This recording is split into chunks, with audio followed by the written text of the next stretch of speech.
Hey everybody, it's Tony's Big T Bariatric and I'm back at you with another reaction video. Today it is Tuesday, January 24th. I hope you're having a great one so far. What I want to react to today is another clip from my 600 pound life. But before I do that, please hit the subscribe button down below. It's down there somewhere. You know where it is. Just click on it. I'd appreciate it.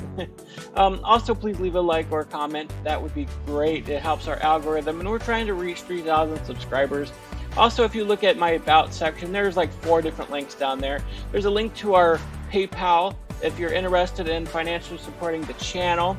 Some of you have asked for that, so it's in there. There's a link to our Discord channel. We are building a community. We have over 40 members now in our Discord. It's getting pretty active. We're having some great conversations in there, so you're welcome to join that.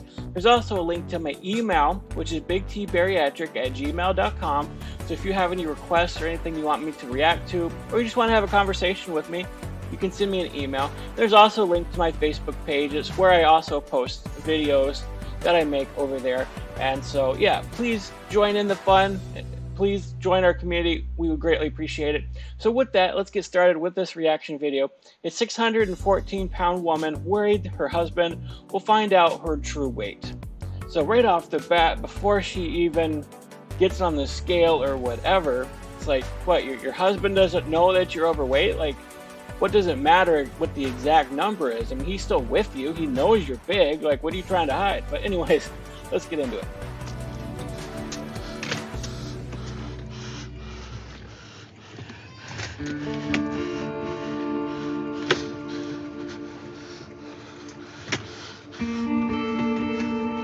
I mean, it's kind of disappointing that they're showing her just struggling that much just to walk out to the car. I mean, I totally know that feeling. I've been there, just out of breath, just doing the most basic thing, walking to your car, just taking out the trash, something like that. I was that out of breath at one point, but now I can do a lot more. I've been zipping around the house, cleaning, cooking, taking the garbage out, whatever, and without being out of breath. So it's a really difficult position to be in.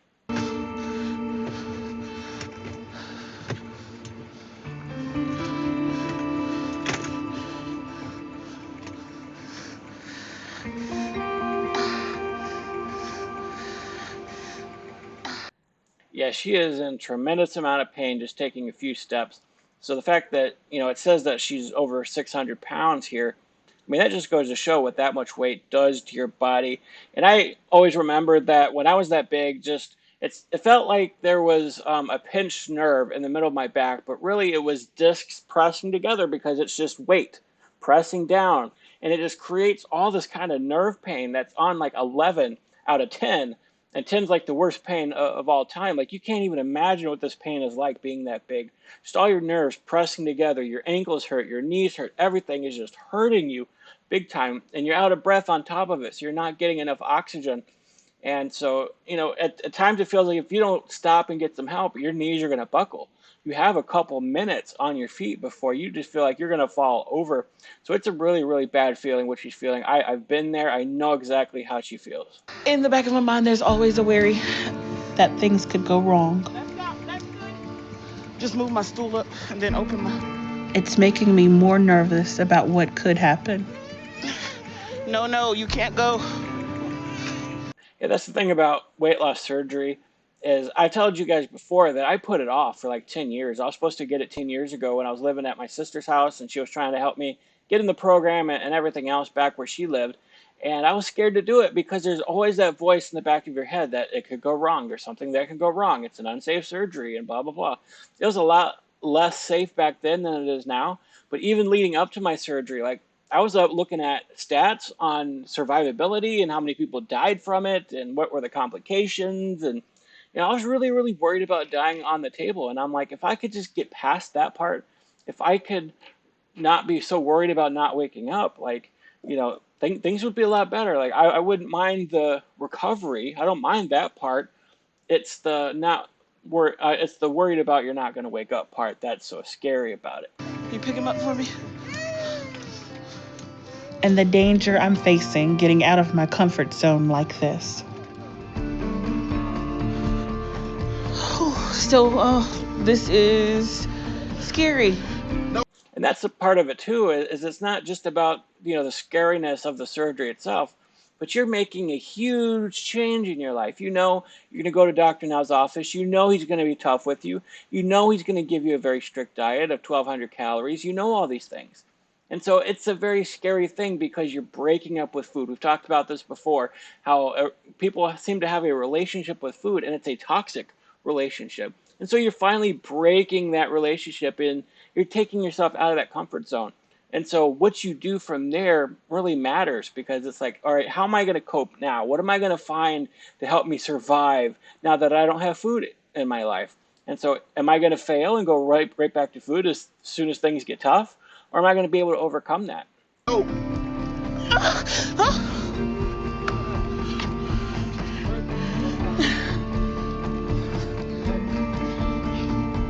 I need to take the walker in the stool. I actually kind of have a funny story of trying to get in my friend's truck. Like before, I had a very difficult time getting in there, and he's commented recently like, "Wow, you can just jump right in my truck now, it's fine." But before, like, I would always judge if I was losing weight by how far the distance is between my belly and his dash. And so one time I got in there and there was a bigger distance between my belly and the dash. And I go, "Wow, I must have lost a lot of weight. Look at this. There's a lot of room here." He goes, "Yeah, I put the seat back." And so we laugh about that all the time. Every time I get into his truck now, I say, "Wow, look at how much weight I've lost." He goes, "Yeah, I put the seat back." But yeah, getting into vehicles is very, very difficult. You can take him back in, sweetheart. I will.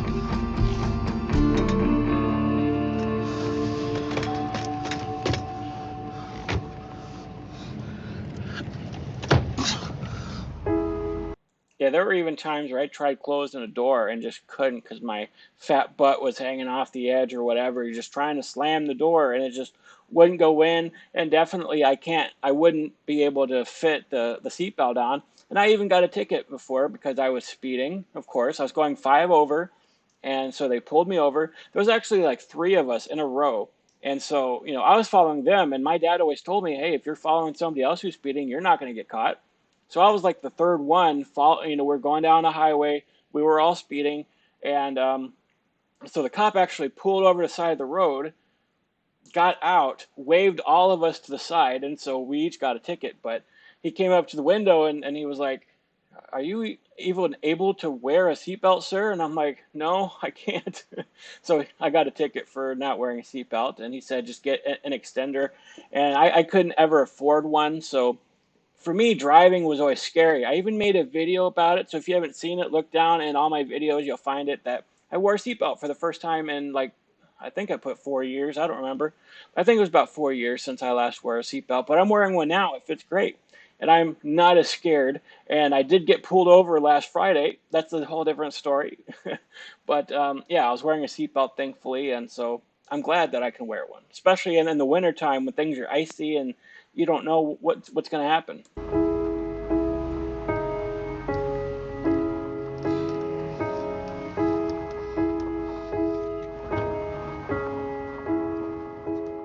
I always assume the worst in situations. Yeah, that's something big people do too. I'm just commenting here because there's just a lot of music and I have to pause every 10 to 12 seconds or so. But yeah, it's very easy when you're facing something that can be life changing to think the worst. And it's really those things that you hold on to because you really don't want to do it. You're really scared of doing it. You think it's going to be too big of a change. And so, really, to prevent you from doing it, it's almost like your mind works against you. And it convinces you that all the worst things that are possible are going to happen. Every complication under the book, I'm going to die on the table. It's like all these things try to convince you that you're making the wrong move. And I'm trying not to do that now because I have a bad habit of waiting on the ball to fall, waiting on things to flip or just not go through for me. And I anticipate that. So my worry is that I'll get there and get started and something will pop up. Yeah, that's a scary thought too. That I'm going to go all the way to Houston. I'm going to do everything that I can, and something's going to happen. I'm not going to be approved. I'm going to lose track of this. I might end up gaining weight, and Dr. Now cancels the appointment, or all those thoughts always go and run through your head. There are many times when I didn't have a successful weigh-in that I got scared because I'm like, oh man, they're going to kick me out of the program. And they said, no, we're not going to kick you out of the program. So just because Dr. Now does that does not mean every other bariatric surgeon is going to do that. But those are thoughts that run through your mind. Like, if I'm not 100% perfect, what's going to happen? Something's going to keep it from happening for me. But I'm doing my best to suppress it and just, be in the moment and focus on getting there and getting the help I need. In that same way, anxiety really wears down on you. It's because there was a time when I was addicted to painkillers, and when you're addicted to something, your brain sort of convinces you that you need that. And so it's like that's very hard to convince someone that they need to lose weight, that they need to stop drinking, that they need to stop doing drugs or whatever. And part of that is because their brain convinces them that they need it. So when I busted up my knee and I started getting pain medication for the very first time, it's like, oh wow, this makes me feel good. I feel pleasurable. And so I kept taking the pain medication. And as I said before, I went from taking one Vicodin to I was taking six at one time just to get that same feeling of high. And so I convinced myself for a very long time that I need these pain medications, that I'm in a ton amount of pain, that I'm not going to be able to survive without them, that without it my knee is just going to be so bad I won't be able to walk. And so actually when I got off of them, I decided that I needed to detox. So I took like 3 days and I'm like, I know I'm going to be sick. I know this is going to be horrible, but I got to get off these drugs. And what happened when I got off of them? I didn't have any more knee pain. So for some weird way that my body or my brain was creating this knee pain, making me convinced that I need the medication, but as soon as I got off of its influence, the pain was gone. So yeah, in some ways your body does trick you. Your mind tricks you into thinking that you need some things when you really, really don't. So far, I feel like I'm holding up okay. But we still have most of the drive to do. And I'm already getting stiff. So I'm gonna have to find a way to stop and stretch soon. All right, I'm going to fast forward a little bit. This is just a lot of driving and not much going on. Let's see. All right, looks like she's in Houston. Here. All right, we'll go here. But I'm doing it because I know I have to have this help. I've tried every other option, so this is it. Yeah, there's nothing wrong with getting to a point where you're like, all right, I've tried everything else. And I'm just so far gone right now that I need the help. I need help to do this. I need weight loss surgery. I need a support system. I need a dietitian. I need a specific diet to be on. Like, that's what I tell people all the time in my videos. Like, you don't have to do this alone. And if you keep trying and you keep failing and then you try again and you fail again, it's like it's time for you to realize that maybe you can't do it on your own. That you're overcoming much more than just a bad diet. You're overcoming an addiction. You're overcoming trauma. You're overcoming so much different stuff that it takes a support system. That's why I, with the help of my team, created the Discord channel, and it's helping people like advice. Sorry for the stutter. Get some advice about how to eat, how to exercise, how to do these things. And so we're trying to support one another because we need that support to keep going. This either works or my only other choice is to go back. Go back home and wait for the inevitable, which is. And that really is your choice towards the end. It's like either I get help or I'm going to die. Like that's it. There are no other decisions there that can be made. I'm just checking to see if I'm still on the camera there. It's like, what do you do when you're in that position? It's like, I need to change or I'm going to die. It's like, I enjoy this addiction. I enjoy food. I enjoy drugs. I enjoy whatever this is that I'm addicted to. But if I don't stop, I'm going to die. And so that can be a very difficult decision to make. And like I said, there's no shame in asking for help. My body giving out and I die. And I'm just not ready to have that happen because I still have a lot of life left to live. And that's really what's going to happen is you're going to have to realize that I'm at rock bottom. There's no more falling further than this. Any further down and I'm dead. So I'm going to have to be determined. I'm going to have to get up and realize, wow, I have not been living. I've been bedridden. I've been sick. I've been ill. I just feel miserable all the time. Like, there's still so much life to be lived, that my life is worth living, that I want to be there for my kids, for my family, for my spouse, or whoever. Like, there's still so much that you can achieve in your life, even if you're older. Like, a lot of people get older and they're like, oh man, I can't do these things anymore. I ruined my life. There's things I wish I could have done. There's still plenty of time to fix whatever is wrong with you, to right your wrongs, to get through whatever you've been through in your life. You don't have to let anything hold you down any longer. And a lot I want to give to my family still. And a lot that I need to be around for with them. But whether I'm going to have a chance at all that, that's coming down to today and right now. That's exactly where I was at. And people ask me all the time, what was your breaking point? What made you decide that it was time to get your life in order? I was like, all right. I realized that I had not been married. I have not been in a real relationship. I had not had kids. There's things that I want to do and things I've not achieved yet. It's like, I'm almost 40 years old and I've still never even been in a real relationship. And so, like, those are things that I realized that, oh, I need to do those things. Like, there's no more time left. I am just near rock bottom. I've been falling down this pit for decades. As soon as I hit the ground, that's it. There's no more coming back from that. And I'm almost bedridden. And it's like how much further can I fall? Once you're bedridden, that's it. You're done. There's no more help that you can receive. And so it's like, do I change now or do I die? And I decided it was time to change because I wanted to be married. I wanted to have kids. There's things that I wanted to do in my life that I couldn't have done before. And what Dr. Now says, because this is my last and only hope to get my life back and have a second chance before it's too late for me. Again, there's no shame in getting to that point and realizing that you need help, that it's time to get up and do something, or else you're going to die. So if you're in that position right now, listen to these words. Let it be motivation to you. You can get help. You can change it. It might seem like it's insurmountable odds to you. Wow, I have to lose all this weight. When I started and I was 671, I was like trying to count up how many pounds that I had to lose in order to get healthy. And so let's see, it's 4, 5, 6, almost 500 pounds, like 407 or 570 pounds, I think. No, let me do that again. I told you I'm bad with math. I'm a writer and I'm exhausted from writing all day. So 2 to 3, 4, 5, 6. All right, so over 400 pounds. I'm just going to leave it at that. I have over 400 pounds to lose, and I'm 150 down. And so it's like, it's taking its time, but I'm doing it. And it's really, really been amazing, just the whole process.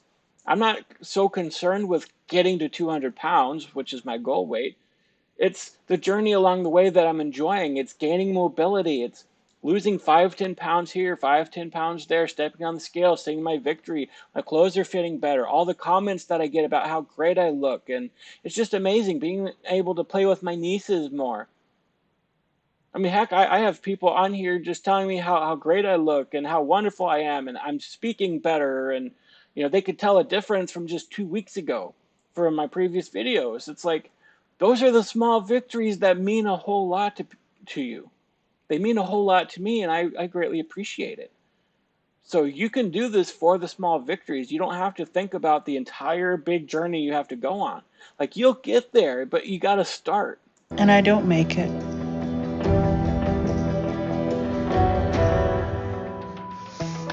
I'm at Dr. Now's office with my husband Rodney and sister-in-law Shawanda, waiting to get my weight and see Dr. Now. And it looks like she's both panicking and trying to catch her breath at the same time. And that's something too, like whenever I go somewhere and I had to walk a few steps or whatever, and I was so out of breath, but I was embarrassed because I was around other people. And other people are looking at you if you're just sucking in air, like, so I really learned, like, especially if I go to church or something, and it's kind of it's not long, but it was long to me when I was 671 pounds, but sort of a long walk to where the seating area is in the fellowship hall. So I'd get in there and I'd try my best not to look like I was dying. And so I'd be Breathe through your nose and out through your mouth. All right. Trying to calm down. All right, I need to catch my breath here, instead of just sucking air. So that's exactly what she's doing. But she's also probably having some sort of panic because, as the title says, she's worried that her husband is going to see how much she actually weighs.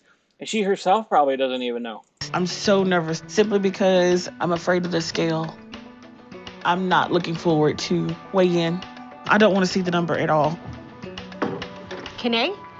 Like, you'd be amazed at how many people don't even know how much they weigh. Like, they have been so far gone that, most normal house scales go up to like 300 pounds, maybe 400 pounds. I had to spend a lot of extra money to get one that goes up to 700 pounds, and I almost eclipsed that max. So I'm glad I'm losing weight now. And so one of the things I'll be able to look forward to is buying a normal scale here pretty soon. But I've had a few comments when I did my weigh-in video. People are like, oh, that infamous talking scale. Because I guess it's the same one that Nick Ocado has and a few others, and they do their weigh-ins and they celebrate their weight gain. How disgusting is that? But yeah, it's the same scale that they got, and I think somebody else has the same scale. I saw it. I've seen it on a few of my 600 Pound Life episodes too. But yeah, it's really one of the few scales out there for commercial use that aren't in doctors' offices that go up to 750 or 700 pounds.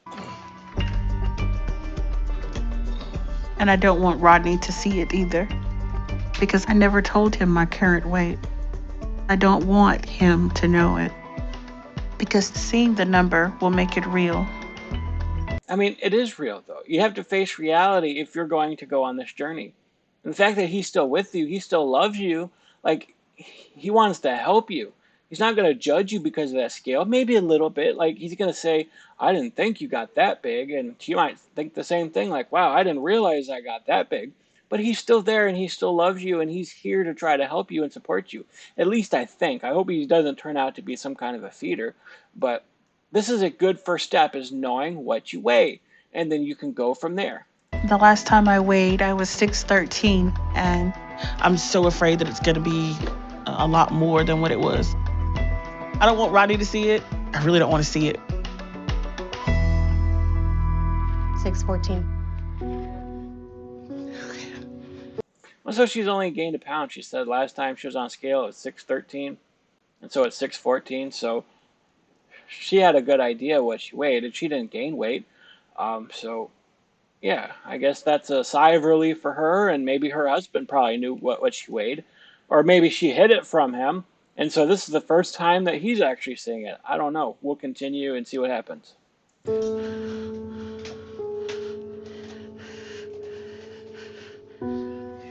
I guess that's some good news, that I only gained a pound.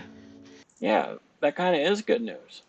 I mean, if you were thinking, wow, I totally blew it. I knew what I weighed before, and I was expecting it to be much, much higher. I mean, when you get that size, you burn a lot of calories normally. Like a normal person might burn like 3,000 calories in a day, but someone her size, someone my size at my highest, we're talking 6,000 or 7,000 pounds per day. 6,000 or 7,000 calories. Sorry, I'm tired. Did I say that before? Um, but yeah, you can burn a lot of calories just doing nothing. Like, it takes calories for you to breathe, for you to think, for you to lift your arm up, to get up to go to the bathroom. And so, she's burning a lot of calories normally, but she's still probably eating a lot of food, and she's maintaining right now, and she's not gaining, which is a positive. So it might be a little easier for her to go on this diet. But I know it's still a number that has to go down. Okay. My body's breaking down and I'm running out of time. And so I have to get help today to change that. Yeah, just by screaming out in pain there, just walking down the hallway, like, your body's breaking down. You're out of breath just leaving your house to get into the car. Like, that was the biggest workout you've probably had in years. I mean, hopefully she uses this as a moment of reflection and she could say, you know what, this is probably going to be the last time that I ever feel this bad. Once I start this diet, and if Dr. Now gives her some 50-pound weight limit to lose or something like that, she'll feel a lot better in just a month. So this is her bottom moment. This is her redemption arc, the beginning of her redemption arc, hopefully. I'm desperate for it. And I know something bad is going to happen if I'm not able to do that really soon. Yeah. Yeah. Yeah, that's right. This is your last chance. Like, once your body starts breaking down, it's not going to start repairing itself. And that's the thing about being big, is that it does not naturally repair itself. Like I told you guys before, I busted my good knee just because I was big. I busted my bad knee playing football when I was 13. I tore ligaments in it and it never really healed right. So I had one good knee most of my life, but in the last year it really started to get really bad. It really started to hurt just doing anything. Even sitting here, it hurt really bad. And so I knew I busted it. There was nothing that was going to fix that knee except for weight loss. My doctors told me there's nothing they could do unless I lost the weight. My back was starting to hurt. My back still hurts, but more because it's biomechanical issues since I've lost weight and I'm walking differently. I'm having all kinds of neck pain and back pain. So I keep shifting and whatever, trying to get comfortable. But hey, I'm willing to endure that pain because I know it's going to go away once I lose all this weight. So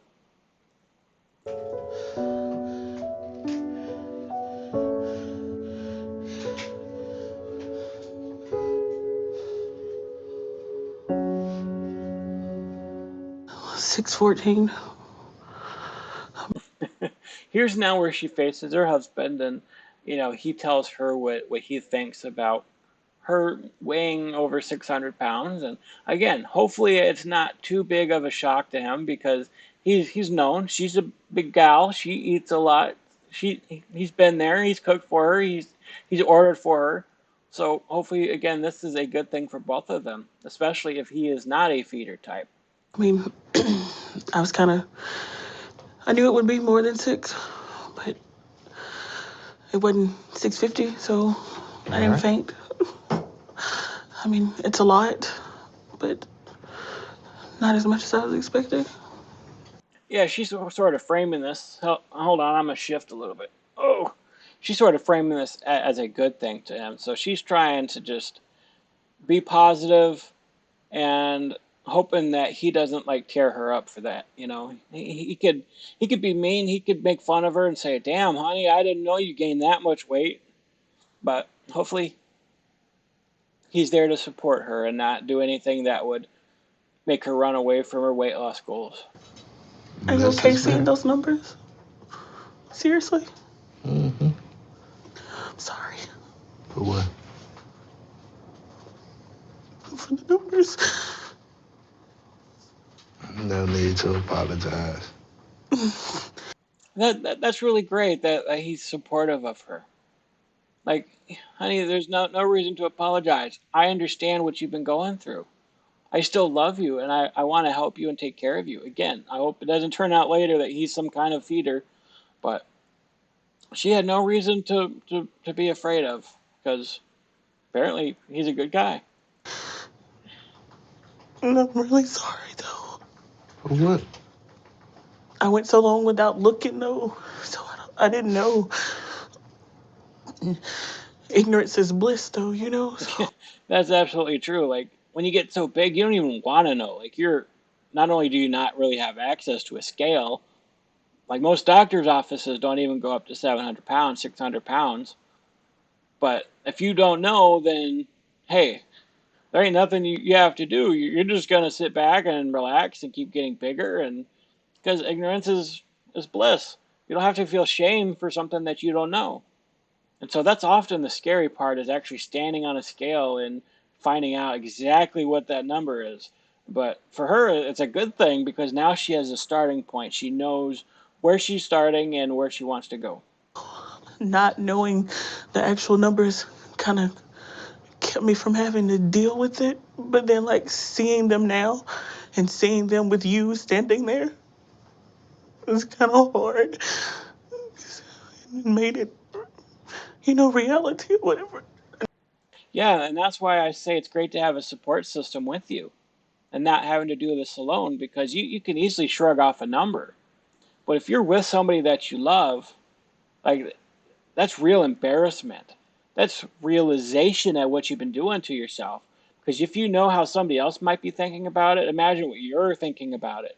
Like you're really facing that for the first time. But if you're by yourself, you don't have to deal with it. You can hide that shame. It's very easy to hide your own shame and pretend like it's not a big deal. But when other people are watching you and seeing it happen and seeing the scale number, that becomes really scary. And they're going to help you motivate, but you're also going to be even more motivated because you don't want to let them down anymore. I just don't want you to be, like, I know that you're not, but I don't want you to be ashamed or whatever.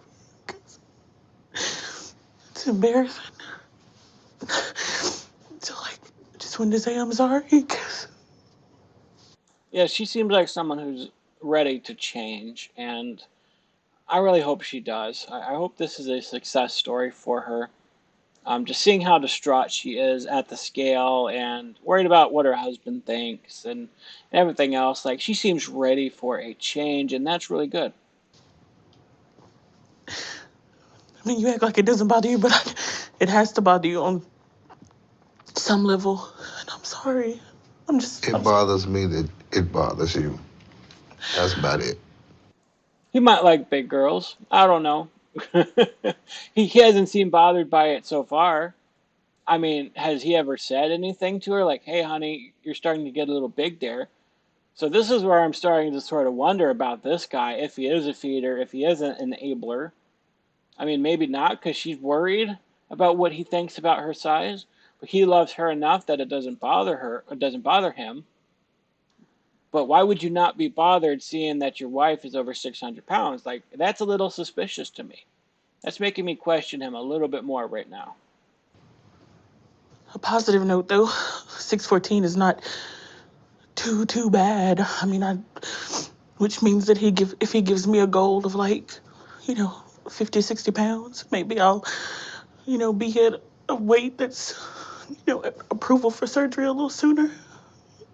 Yeah, that's a positive thing too. It's like, that's when people say that, oh, I'm going to have a New Year's resolution. I'm going to start losing weight on the New Year's. And it's like, why don't you start in October if you realize you need to lose weight? I know you want to go through the holidays, but people gain a lot of weight during the holidays. It's like, start as soon as you realize that there's trouble. Don't wait until the new year. Don't choose some arbitrary date to decide that you want to lose weight. Because all you're going to do is gain weight between now and then, and the more weight that you gain, the longer it's going to take you to get it off. That's just adding more time to your misery. And so it's good to just start now. Like, yeah, take your time, do the research. Like I say, go slow, know what you're doing, make some small changes at first, do all that. But don't choose some arbitrary date to start your diet and decide you're going to splurge and binge until then. Because that's just a lot more time you're going to have to go before you get to where you want to go. And so, yeah, that's just sort of my advice for weight loss. I hope you enjoyed this reaction video. It's not as dramatic as some of the other ones, but I thought it was interesting, so I did it. Anyways, please like, please comment, please subscribe. I hope you have a great rest of your day. God bless you.